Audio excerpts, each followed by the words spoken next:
국민 라디오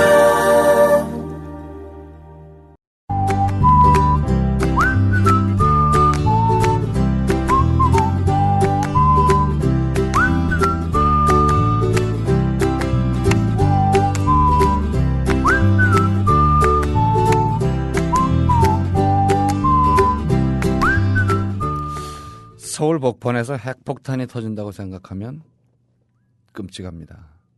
내 몸이 순간적으로 증발해버리면 뭐 그나마 다행인데 심각한 피폭 상태로 살아남는다면 그 고통은 더욱이나 상상조차 할 수 없는 지경일 겁니다.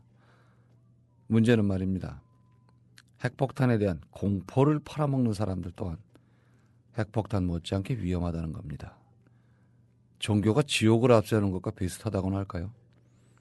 오늘은 미사일 방어체계, 즉 MD에 관한 내막을 들어보겠습니다. 이거 군대 이야기 아니니까 여성 애청자 여러분들 채널 돌리지 마시고 잠깐만 기다려주세요.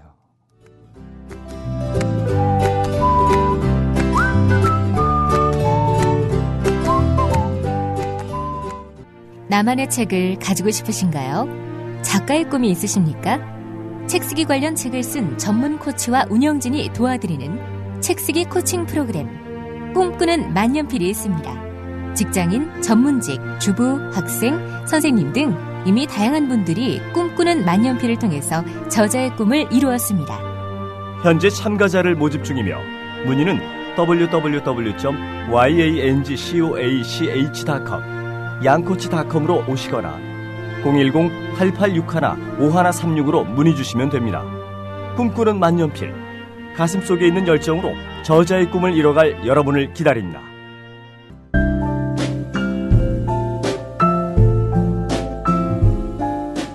뇌에는 근육이 없습니다. 책은 섹시한 뇌를 위한 체육관. 국민 라디오 전영관의 30분 책 읽기. 네, 오늘은 MD 본색이란 책인데요. 우리 애청자 여러분들도 잘 아시는 정욱식 대표님 모셨습니다. 안녕하세요. 네, 반갑습니다. 정욱식입니다. 네, 아주 뭐랄까요, 시적절한 적중한 미사일이에요. MD 본색. 사드 때문에 난리가 아닌데. 네. 근데 뭐 이렇게 사드가 MD의 일종이라는 걸 아는 분들도 계십니다만 아직 모르는 분들도 많이 계신 것 같아서 이 판 때는 아마 띠지를 만들어서 사드 그것을 알려주마 이런 식으로 띠지를 낸다고 생각해서 그거 괜찮네요. 네. 뭐 그런 말씀도 하시더라고요. 네, 사드 그것을 알려주마. 그러네요. 네.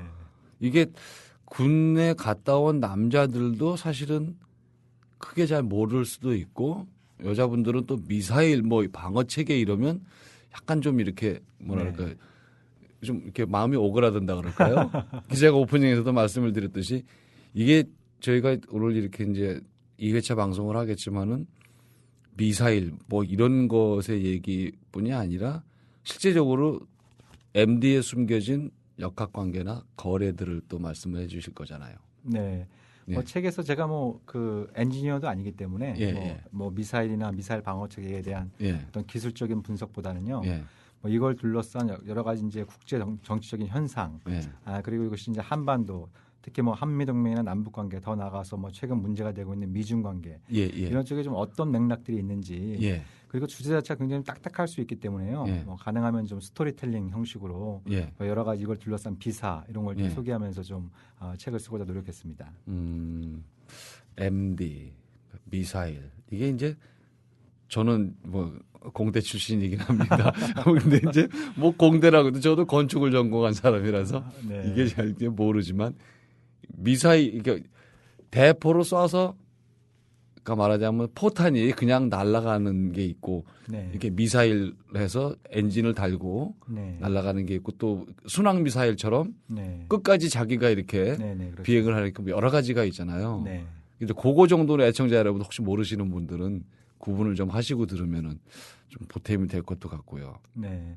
그러니까 이제 MD는 주로 이제 그 탄도 미사일. 그러니까 지금 전 선생님께서 말씀하신 순항 미사일, 크루즈 미사일은 그 탄두와 로켓체가 분리되지 않은 상태에서 목표물까지 날아가지 않습니까? 그것도 저고도잖아요. 네네. 그러다 보니까 이제 좀 뭐 정확한 타격은 가능하지만 탄두에 실을 수 있는 어떤 이제 폭탄, 뭐 그 폭탄에는 양이 좀 뭐 재래식 고폭탄도 있겠습니다만 뭐 핵탄두 이런 어떤 최첨단 탄두를 다는데 이제 좀 한계가 있다 보니까 이제 핵무기와 같은 좀 그 무거운 탄두를 달기 위해서는 탄도미사일 그러니까 이제 그 추진체가 탄두를 밀어 올리면 뭐 1단계 탄도미사일도 있고 2단계, 3단계까지 나와 있습니다만 그걸 통해서 좀 탄두를 멀리 날리는 이제 그런 걸 목표로 하고 있고 그러다 보니 탄두가 이제 뭐 대기권 안팎에 진입했다가 이제 지상으로 떨어질 때는 이게 뭐 초속 5km에서 3km에 달할 정도 굉장히 빠른 속도로 떨어지지 않습니까? 그래서 그거를 갖다가 이제 미사일을 쏘거나 아니면 레이저로 그 떨어지는 탄두를 유격하겠다라고 하는 것이 그게 되나요, 근데?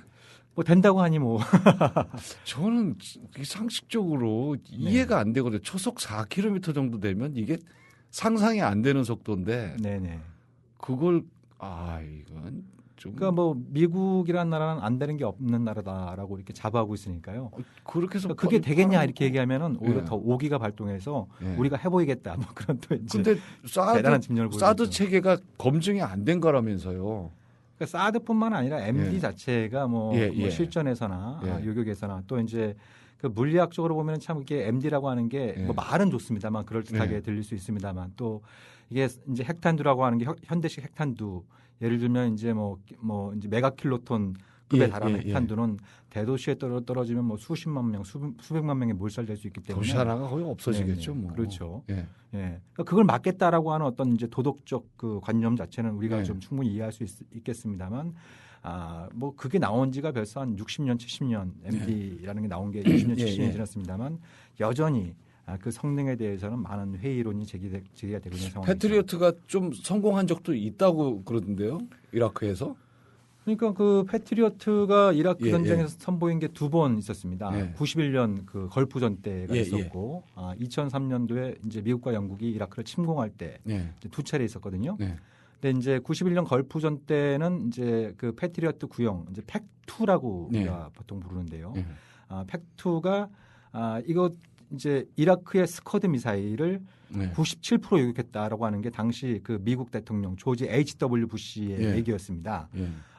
그런데 이제 며칠 뒤에 이스라엘 국방부 장관이 그 패트리어트 시스템이 대부분 다 이스라엘에 배치됐거든요. 그러니까 미국이 패트리어트 시스템을 이스라엘에 배치한 가장 큰 이유 중에 하나는 이런 어떤 새로운 무기를 선보여서 중동에 이 이제 $5달러를 벌어들이겠다. 팔으려고 뭐 이런 것도 있었습니다만 이제 이라크가 이스라엘을 공격할 경우엔 이스라엘이 이제 또 전쟁에 개입하게 되면 이게 중동 전체로 확전이 될 수 있기 때문에 이제 미국이 우리가 너희들 막아줄 테니까 너희는 끼지 마 이런 차원에서 이제 패트리어트를 깔았거든요. 근데 미국 정부는 이제 유격률이 90%가 넘었다라고 얘기를 했습니다만 며칠 뒤에 이스라엘 국방부 장관은 웃기지 마라 우리 땅에 다 떨어졌다 뭐 이렇게 얘기한 적이 있었습니다.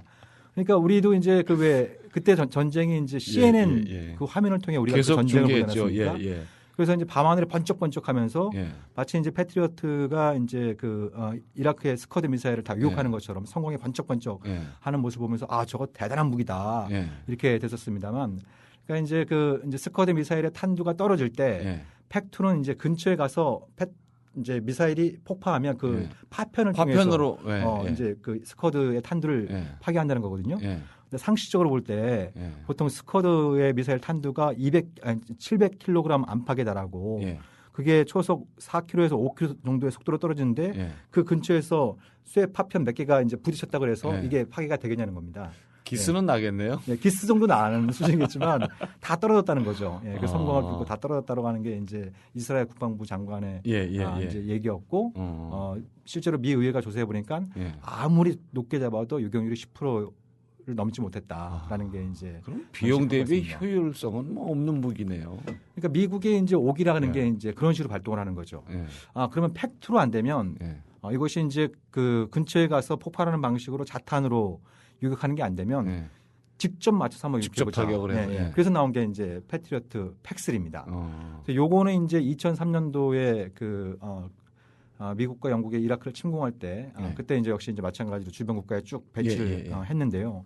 일단 당시에는 요격할 스커드 미사일이 없었습니다. 이미 이제 걸프전 이후로 이라크가 이제 그 미국 주도의 유엔 제재 네. 그리고 이제 무기 해체 이런 과정들이 있었기 때문에 네. 사실상 스커드 미사일이 전량 폐기된 상태였기 때문에 유격할 스커드 미사일이 없었고요. 네.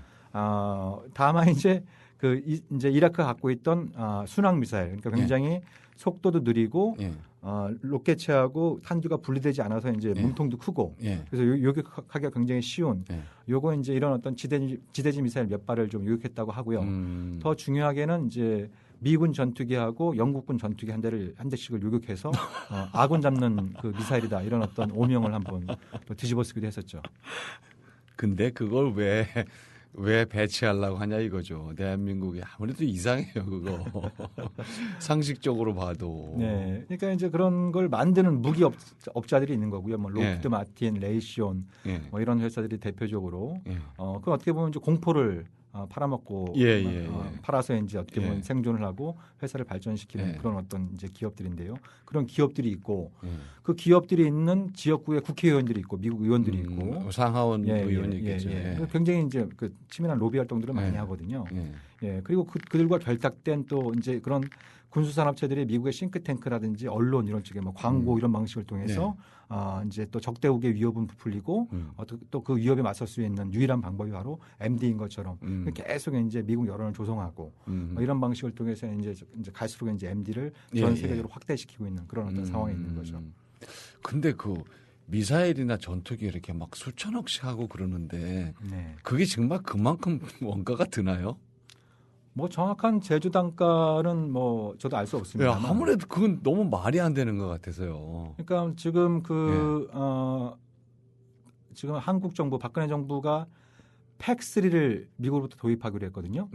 그거는 이제 기존에 있는 팩2 시스템을 업그레이드 하기로 한 건데 팩3로 그 업그레이드 비용만 1조 3천억 원입니다. 아니 그러니까요. 그게. 그리고 최근 논란이 되고 있는 사드 같은 경우에도 무기 체계 자체만 2조 원 가량에 달합니다.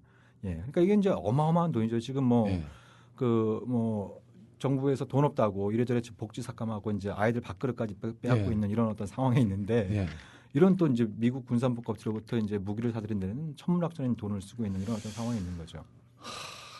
기도 안 차고 말이죠. 이게 저는 그냥 일반인이고 이런 무기 체계나 이런 걸 잘 모르지만 그냥 이렇게 봐도.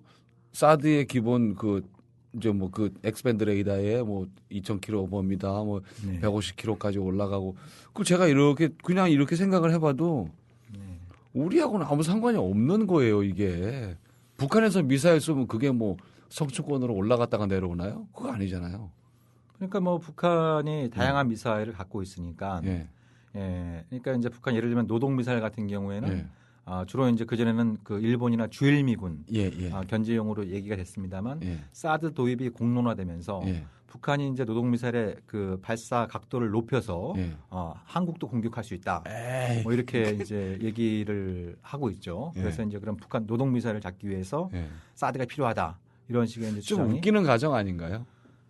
바로 코앞에 있는 진짜 얼마 떨어지는 불과 한 300km 정도 범위 내에 타격 범위가 다 들어있는데 그거를 그러면 노동 미사일을 바짝 들어가지고 거의 수직으로 쏴가지고 떨어뜨린다는 얘기밖에 더 되나요? 뭐 국방부는 그럴 수 있다고 하니까요. 아니 그럴 수야 있죠. 그럴 수야 그러니까 있지만 뭐 그럴 가능성은 100% 배제할 수 없겠습니다만.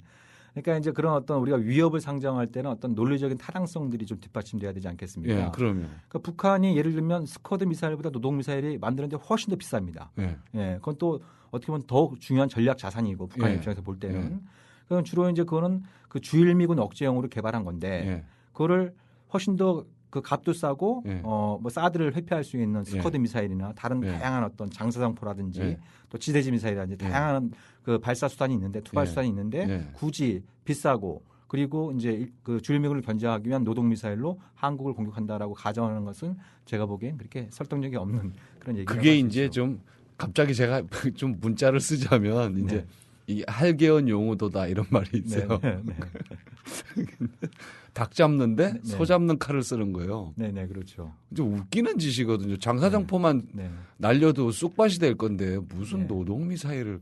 그러니까 이제 자꾸 그 한쪽에서 그런 이제 그 한쪽이라고 하는 것이 예를 들면 이제 한미동맹 혹은 한미의 삼각 체제를 말씀드리면 어찌되었든 미국은 세계 최고의 최강의 공격 능력을 갖고 있지 않습니까? 그런데 상대방의 보복을 막을 수 있는 방패까지 갖게 되면 미국은 훨씬 더 자유롭게 그 창을 공격력을 이제 무슨 짓이든 다 하겠네요. 네네. 근데 그 상대가 되는 나라는 그에 대해서 불안감을 느끼고 그 예를 들어서 미국 주도의 방패 MD를 뚫기 위해서 굉장히 다양한 수단들을 또 개발하려고 하겠죠. 그러겠죠. 뭐 예를 들면 이제 우리한테 있어서 그 가장 심각한 위협이 될 수 있는 것은 북핵이 탄도미사일에 장착되는 것보다는 북핵이 장사정포와 같은 그런 어떤 이제 좀 단거리, 단거리 이제 투발 수단에 장착되는 게 더 우리한테 가공한 시나리오일 수 있거든요. 끔찍하죠, 그건 정말. 근데 이제 북한이 이제 쟤네들이 우리 미사일을 막으려고 MD를 내? 그러면 우리는 이제 핵무기를 작게 만들어서 포탄에 달면 되지. 그래서 일종의 이제 뉴클리어 캐논이라고 하는 핵 대포처럼 그런 것들을 만들고자 하는 이제 이런 쪽으로 동기유발이 되면 한편으로는 굉장히 이제 극심한 군비 경쟁이 막 더 격화될 것이고 다른 한편으로는 이제 전쟁 위기 자체가 이제 상시화되고 구조화될. 그래서 이제 굉장히 좀 뭐라 그럴까요? 이제 식은땀 나는 그런 어떤 상황들이 계속 그 재발할 위험성이 높은 거죠. 그 미국만 좋아하겠네요. 뭐 미국 전체가 좋다기보다도 대포 잡는 것도 개발해서 한반도의 그런 불안한 상황들을 좀 이용하려고 하는 세력들한테는 좋은 일이겠죠. 그런데 미국 국민들한테도 미국 국민들이 예를 들면 뭐 어떤 학교를 보면은 그 학교 화장실에 휴지도 없어갖고 아이들이 뭐 이제 신문지 구겨가지고 뭐 쓴다고 할 정도로 미국도 보면 정말 그 교육이나 복지 환경이 정말 개판 경우가 많지 않습니까? 뭐 아스팔트 이런 데 이렇게 다녀봐도 뭐 곳곳에 피어 있어갖고 교통사고도 굉장히 많이 빈번하는데 그 포장하는데 얼마 들어가지도 않는데 그거 제대로 하지 못해가지고 이제 교통사고도 많이 나고 있고 그럼 그런데 돈을 쓰는 게 훨씬 더 미국 전체 이익에 부합할 텐데 그런 돈을 자꾸 이제 무기 만들고 팔아먹고 긴장을 조성하고 이런 데 쓰는 게 과연 미국의 이익에 부합하느냐? 뭐 저는 거기에도 좀 의문을 갖고 있는 거죠. 그 지도층이라고 하는 그런 사람들만 즐거운가 보죠.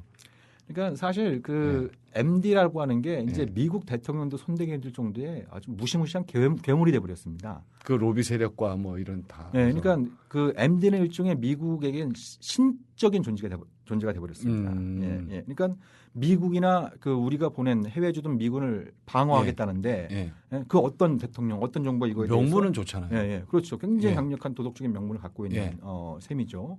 그래서 예를 들면 버락 오바마 대통령 같은 경우에도 상원 의원 시절 때는 MD에 대해서 상당히 비판적이었습니다. 상당히 비판적이었고 미국이 우선적으로 투자해야 될 어떤 교육이나 복지의 문제가 있고 또 경제 회복에 필요한 어떤 재원이 필요한 것이고 그리고 국방 분야에서도 훨씬 더 시급한 우선순위가 있는데 이거 되지도 않는 MD에 돈 써서 되느냐 이런 쪽 상당히 비판적이었거든요. 근데 대통령이 된다면은 그걸 건들 수 없다라고 하는 걸 본인이 알게 된 거죠. 그래서 이제 유명한 일화가 하나 있었습니다. 그러니까 2012년 그 봄에 서울에서 그 뭐 단군일의 최대 국제회의라고 하는 해관보 정상회의가 열린 적이 있습니다. 그래서 전 세계 그 한 50개국 정도의 정상이 참가했고 당시 이명박 정부는 이게 뭐 경제적 효과가 수조 원에 달할 거다. 좌우지간 입만 열면 그냥.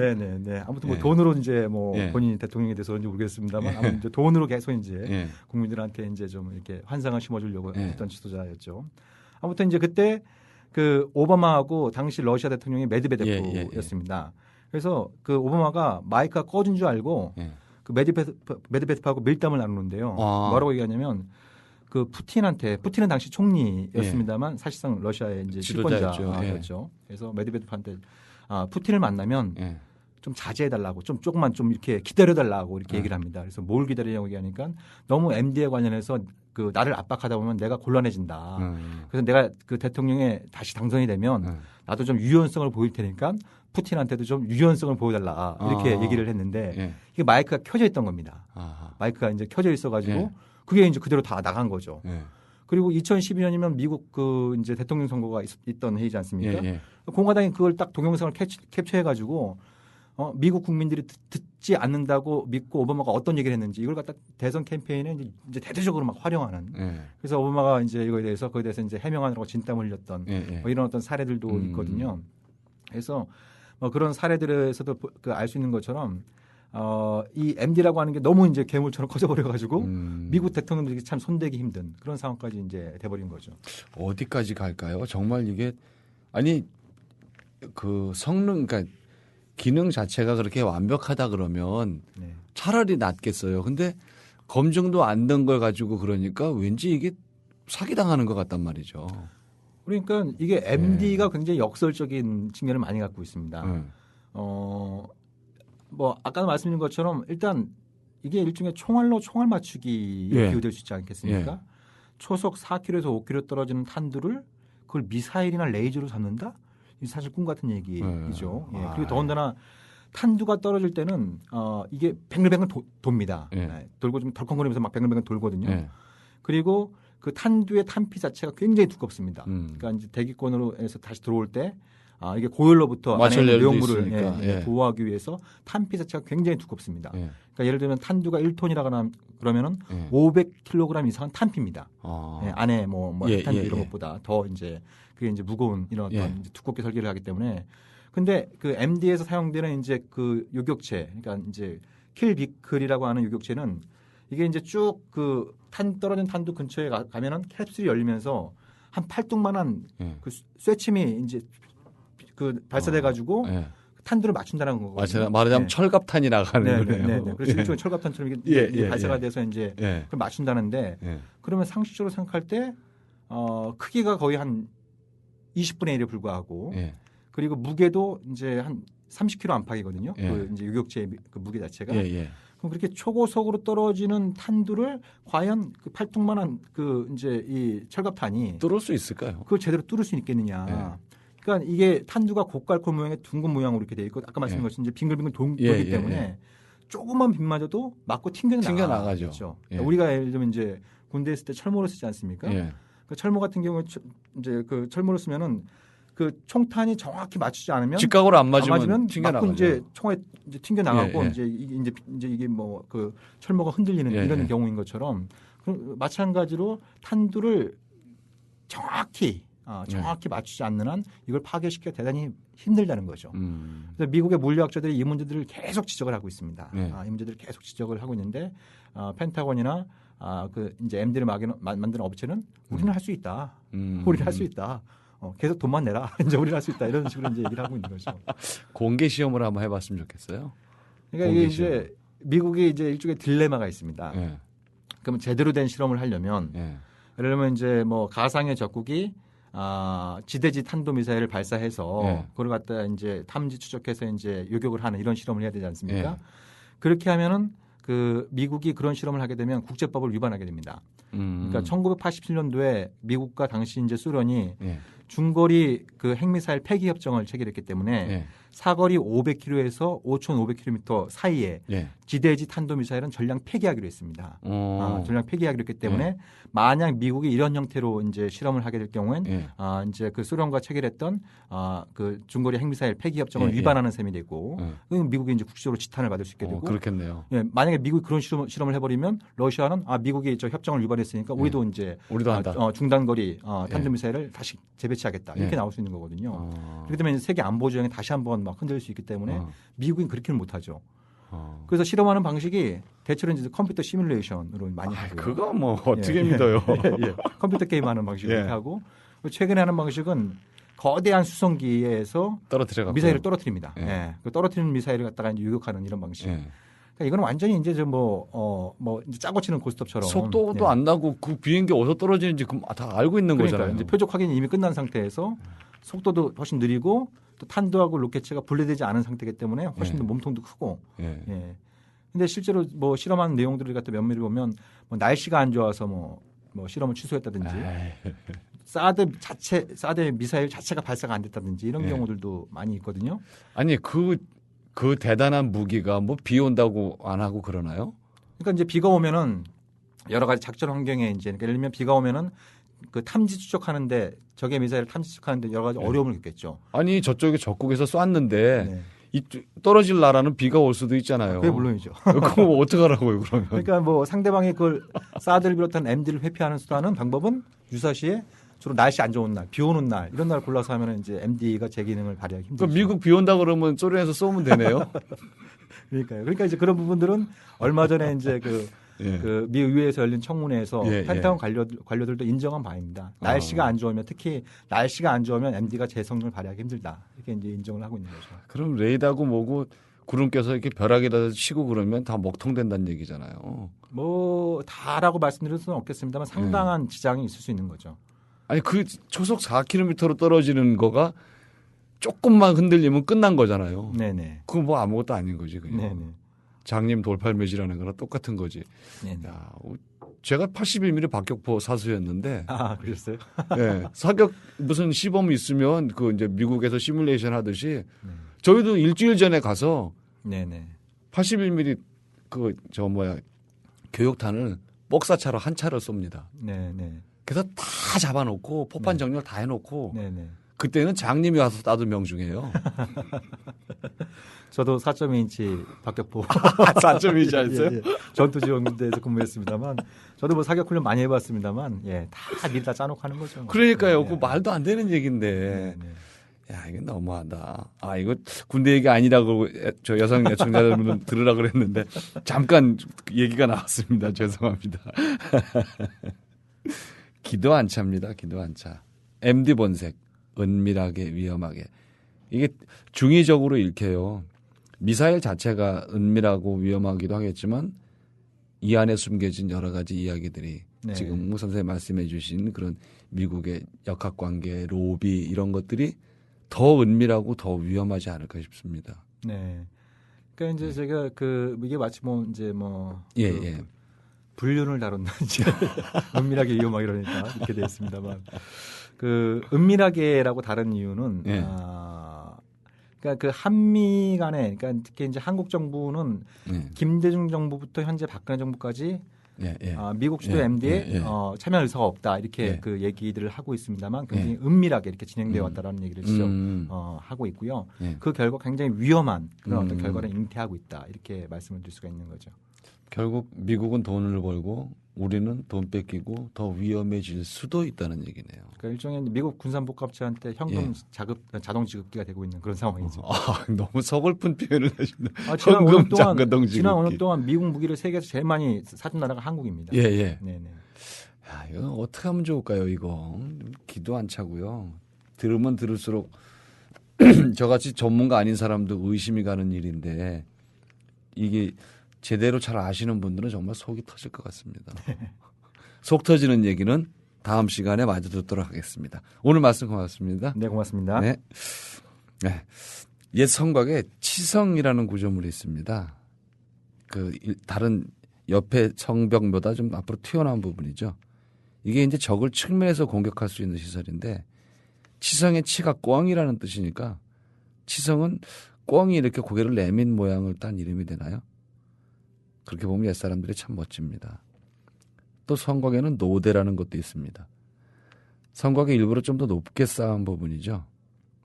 보통은 여기에 이제 대표를 설치하니까 당연히 멀리 날아가겠고요. 노대의 노는 쇠뇌라는 뜻입니다. 쇠뇌. 한꺼번에 여러 발의 화살을 쏘는 장치죠.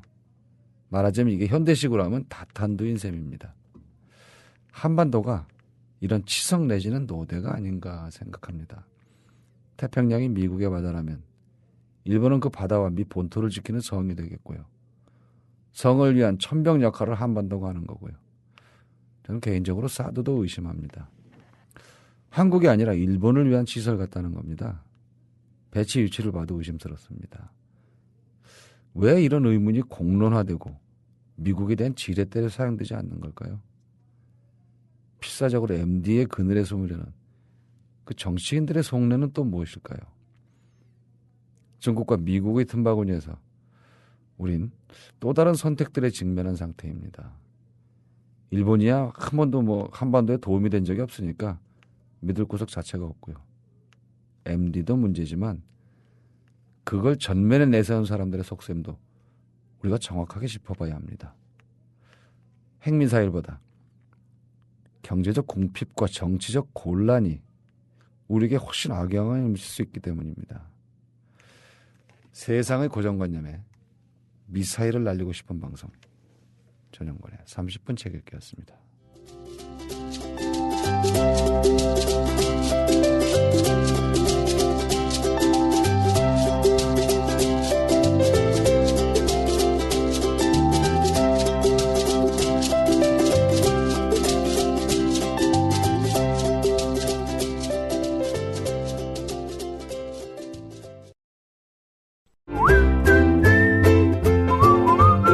국민라디오 팟캐스트 응원하는 가장 쉬운 방법 아시나요?